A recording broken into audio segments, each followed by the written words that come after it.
2022 के दिन राखी सावंत की वकील एडवोकेट फाल्गुनी ब्रह्मट ने ओशिवरा पुलिस चौकी के बाहर मेरे आपत्तिजनक फोटोज और वीडियोस सरेआम मीडिया को दिखाया,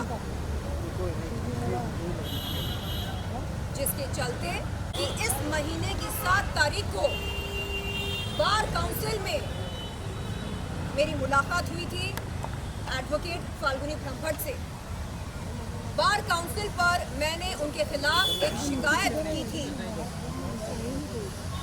criminal miss demeanour, criminal misconduct के तहत। रिस्पेक्टेड ऑफिसर से कहा कि सर, जिस तरह फाल्गुनी ब्रह्मट ने सरेआम मीडिया के सामने मेरी इज्जत उछाली, मेरी इज्जत की नीलामी करी, अगर उसी तरह सरेआम मीडिया के सामने एडवोकेट फाल्गुनी ब्रह्मट मुझसे माफ़ी मांगती है तो मैं उन्हें माफ़ करने के बारे में ज़रूर सोचना चाहूँगी।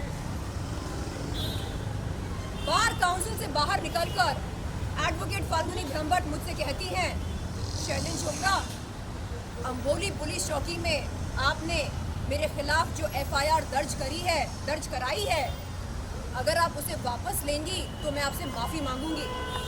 मैंने उनसे कहा, एडवोकेट साहिबा, एफआईआर और बार काउंसिल की शिकायत ये 2 अलग अलग मुद्दे हैं, 2 अलग अलग बातें हैं।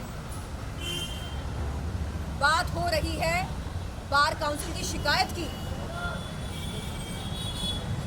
बात एफआईआर की तो नहीं हो रही है, तो आप इन 2 मुद्दों को क्यों जोड़ रही हैं? उन्होंने कहा नहीं, अगर आप एफआईआर वापस नहीं लेंगी तो बात बहुत संगीन हो सकती है, 7 साल की सज़ा हो सकती है, उनका करियर खराब हो सकता है। मैंने कहा देखिए, अगर बार काउंसिल ने आपके खिलाफ एक्शन लिया तो आपका लाइसेंस रद्द हो सकता है। आप उसके बारे में सोचिए, एफआईआर के बारे में आप बात ना करें मुझसे, और कोई भी किसी भी तरह का दबाव मुझ पर नहीं डाल सकता कि मैं अपने दर्ज कराए हुए एफआईआर को वापस लूं।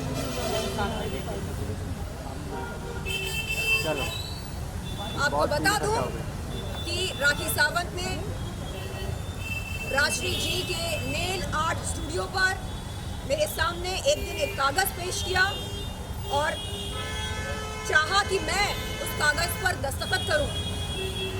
मैंने उनसे पूछा कि बहन, मुझे पढ़ने दो, इस कागज़ पर क्या लिखा है, ऐसे कैसे दस्तखत कर लूं? तो उसने कहा कि कागज़ पर ये लिखा है कि मैं शैलेंद्र चोपड़ा आपके खिलाफ दर्ज कराए हुए एफआईआर को वापस लेती हूँ। मैंने कहा कि अरे, ऐसे कागज़ पर मैं दस्तखत क्यों करूँ? तो उसने बोला नहीं, इस पर जो धारा लगी है IT एक्ट 67A, ये बहुत ही संगीन है, अगर आप एफआईआर वापस नहीं लेंगी तो अनर्थ हो सकता है। मैंने कहा देखिए, अपने वकील के साथ सलाह मशवरा किए बगैर मैं ऐसा कोई भी निर्णय नहीं ले सकती हूँ, और आप मुझ पर किसी भी तरह का प्रभाव जोर नहीं डाल सकते कि मैं एफआईआर को वापस लूँ। उस दिन से उसके और मेरे बीच में दरार पैदा हुई। उस दिन से वहाँ उस नेल आर्ट स्टूडियो पर जाना मैंने बंद किया। ये बात राशि जी को पता है। मैंने राशि से कई बार ये बात कही कि राशि, आपकी सर्विस, नेल आर्ट स्टूडियो की सर्विस बेहतरीन है, सर्वोत्तम है, लेकिन मैं वहाँ जा नहीं सकती हूँ क्योंकि जब जाती हूँ तो मेरे सामने राखी सावंत एक कागज़ पेश करती है। राखी सावंत, अगर आप ये सुन रही हैं, आप जान लें कि आप गुंडागर्दी नहीं कर सकती हैं। पहले आप सरेआम मेरी इज्जत को उछालती हैं, नीलाम करती हैं, आपत्तिजनक फोटोज और वीडियोस दिखाकर। उसके बाद जब मैं हिम्मत करके अपने लिए एक स्टैंड लेती हूँ, FIR आपके खिलाफ दर्ज कराती हूँ, आप मुझ पर जोर डालते हैं कि मैं उस FIR को वापस लूँ। ये कैसी गुंडागर्दी है? मैं हमेशा मीडिया के सामने कहती हूँ कि मैं ज़रूरतमंद और पीड़ित महिलाओं के लिए एक बहुत ही बुलंद आवाज़ बनना चाहती हूँ। अरे जो लड़की खुद के लिए स्टैंड नहीं ले सकती है वो क्या ही समाज के लिए स्टैंड लेगी? मैं चाहती हूँ कि मैं खुद के लिए एक स्टैंड लूँ, एक बहुत ही वजनदार दमदार स्टैंड लूँ। और राखी सावंत, आपको बता दूँ कि ये जो आप धमकियाँ देते रहते हैं ना कि अनर्थ हो जाएगा, अंजाम बुरा होगा, इन धमकियों से मैं नहीं डरने वाली हूँ।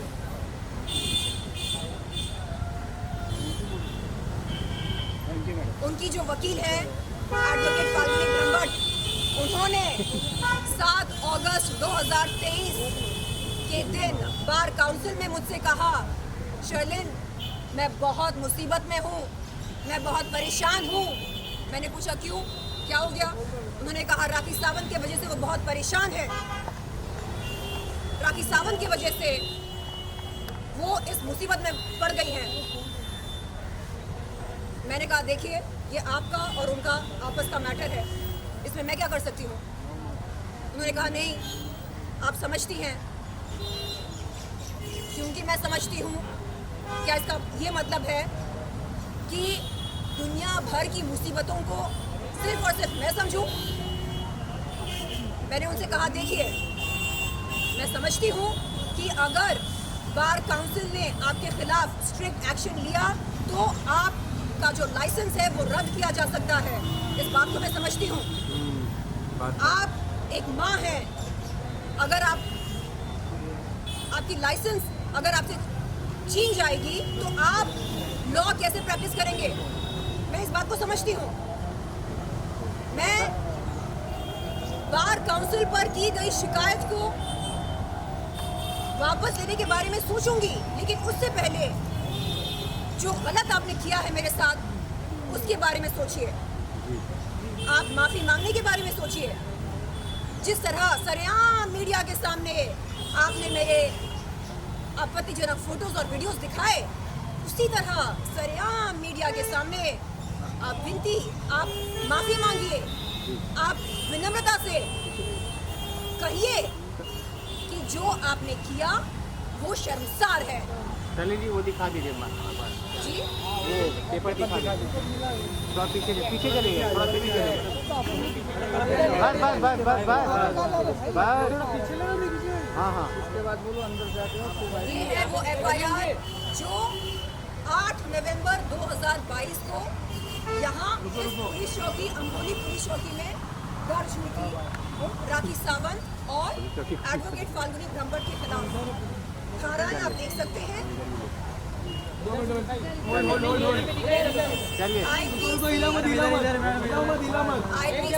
354A, IPC 500, IPC 504, IPC 509, IT Act 67A। इन तमाम धाराओं में से 3 धाराएं कॉग्निजेबल हैं। IPC 354A, IPC 509, IT Act 67A। चलिए अभी अंदर वो करा दीजिए। यहाँ पर है राखी सावंत का नाम, रुको इला मधुला नीचे ये देख सकते हैं आप। यहाँ पर नहीं दिख रहे, हाथ आपके हाथ हटाइए। ये मिल गया मिल गया।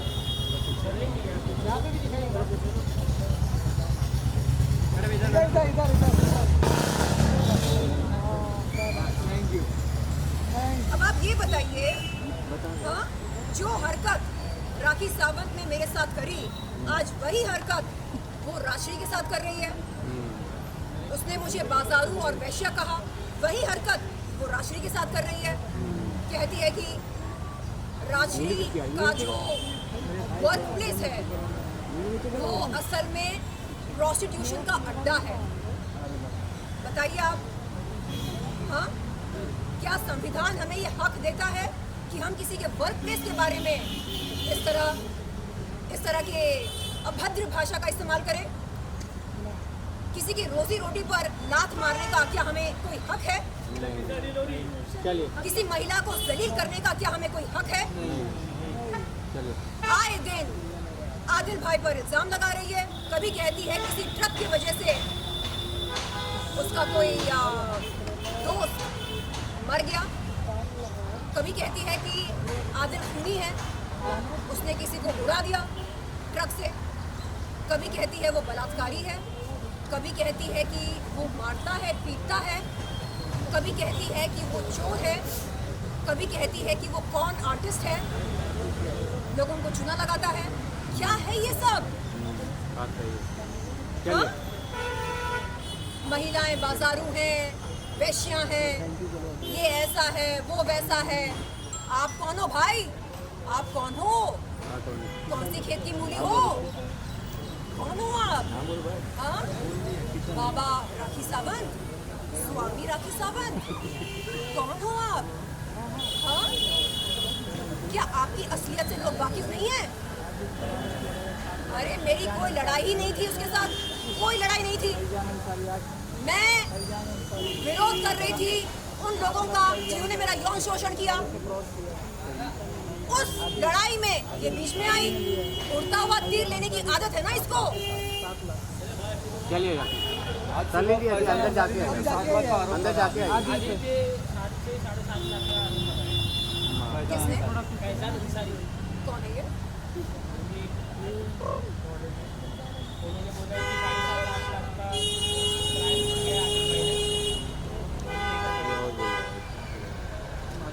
चलिए मैंने out of the syllabus question. Allegation के बारे में बात किया कि राष्ट्रीय के महिला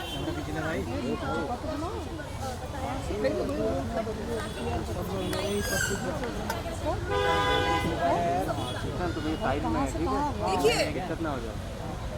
वो अपराध करती है और फिर हाथ ऊपर करके बोलती है मैंने तो कुछ नहीं किया, मैंने तो कुछ नहीं किया। क्या उसने मुझे बाजारू नहीं कहा?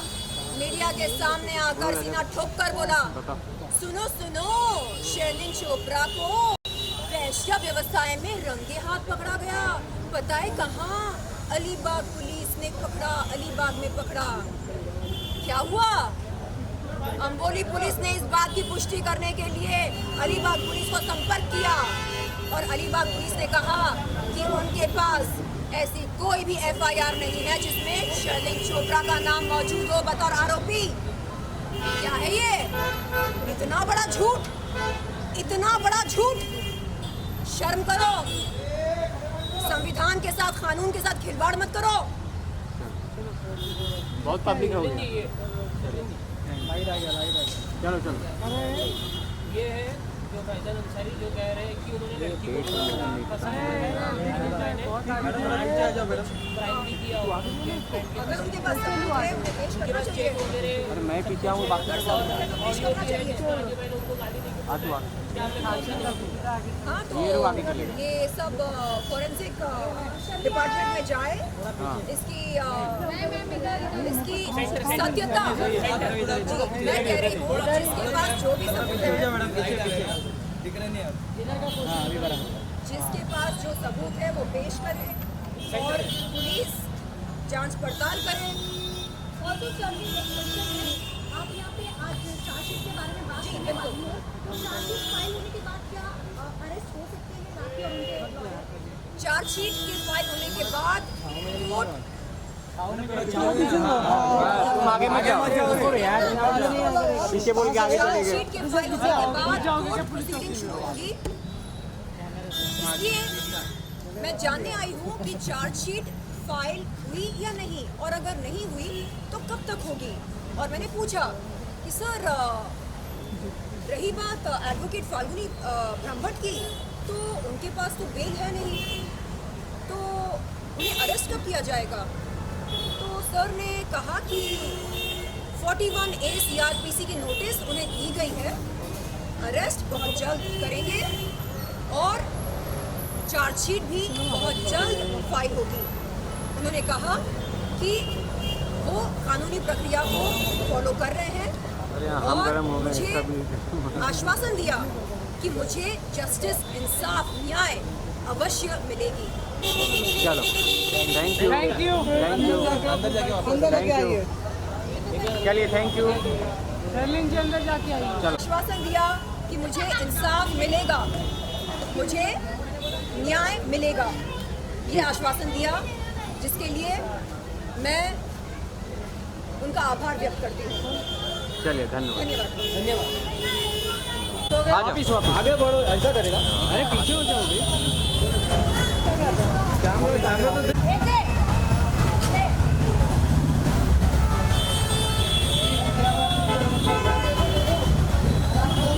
चलो थैंक यू मैम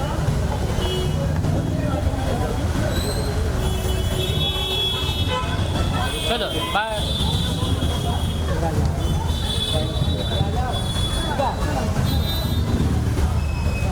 किचन के लिए अलग से भाई सैफ कहाँ पर है? सैफ के पास मेरा फोन है, लेकर अपने पास रखो। हाय हाय किशन, हाय। अब आए किशन जल्दी आ चलो इधर आ जा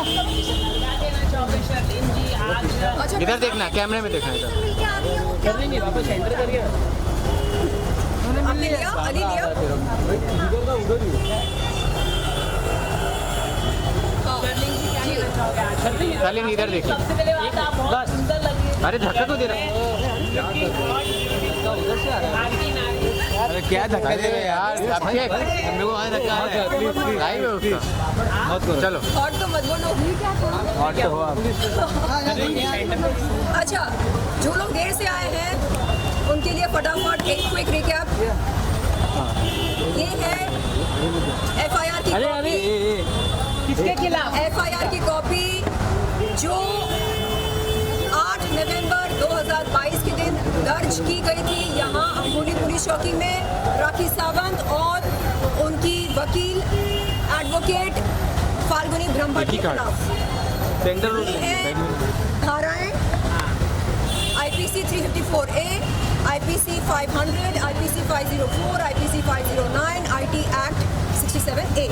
सबसे संगीन धारा है आईटी एक्ट 67A, जिसके तहत 7 साल की सजा हो सकती है। यहाँ पर आप राखी सावंत का शुभ नाम देख सकते हैं। या लेफ्ट में भी होल्ड कीजिए रुको होल्ड रुको यहाँ पर सेंटर रुको ना हाँ यहाँ पे होल्ड कीजिए मैं अरे इधर थोड़ा ओके चलो फट आपने तो आज मैं यहाँ पर आई हूँ ये पूछने के लिए कि इस एफआईआर के तहत क्या चार्जशीट फाइल हुई या नहीं, और अगर नहीं हुई तो कब होगी। मुझे एसआई शिंदे सर ने ये आश्वासन दिया कि बहुत जल्द चार्जशीट फाइल होगी, और उन्होंने कहा कि एडवोकेट फाल्गुनी ब्रह्मभट्ट को 41A CRPC की नोटिस दी गई है, जो अरेस्ट करने से पहले दी जाती है। मतलब फाल्गुनी का अरेस्ट हो सकता है। आज की तारीख में फाल्गुनी ब्रह्मभट्ट के पास बेल नहीं है, तो उन्हें गिरफ्तार किया जा सकता है। लेकिन आपने मेंशन किया है राखी सावंत को तो आपने माफ कर दिया था उस समय, आप लोग फ्रेंड हो गए थे ना उस समय।